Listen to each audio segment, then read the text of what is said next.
Use gentle, controlled force and the right sequence of steps to prevent damaging your door, hinges, or frame while making repairs.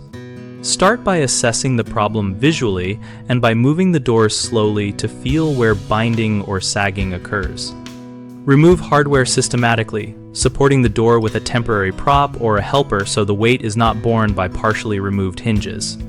When loosening or tightening fasteners, use a properly sized screwdriver or nut driver held straight to avoid stripping heads and apply steady hand pressure rather than brute force.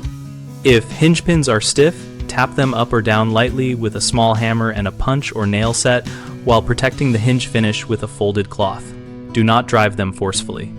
When adjusting hinge mortises or shaving wood for clearance, mark and remove no more than a thin layer at a time and sand with the grain using a pad or block to avoid gouges. Always test fit after each small removal. Use padding under the door edge and around hardware when levering or clamping so metal or screwdrivers do not mar surfaces, and choose clamps with wide faces or add scrap wood between clamp jaws and the door. Common mistakes include using excessive force that splits wood or bends hinges, which you avoid by supporting the door and using incremental adjustments and gentle tapping. Another issue is stripping screw heads by angling the driver or using the wrong size bit, so match bit size, press firmly, and turn slowly to feel engagement.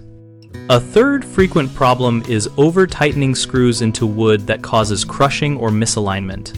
Instead, back the screw out slightly and pre-drill a pilot hole sized to the screw core, then drive to snug without over-tightening. BigHomeProjects.com helps homeowners find trusted local contractors by listing nearby professionals and offering user discussions where people share experiences and tips on repairs. We also help contractors find work through those listings and by participating in our active community forum.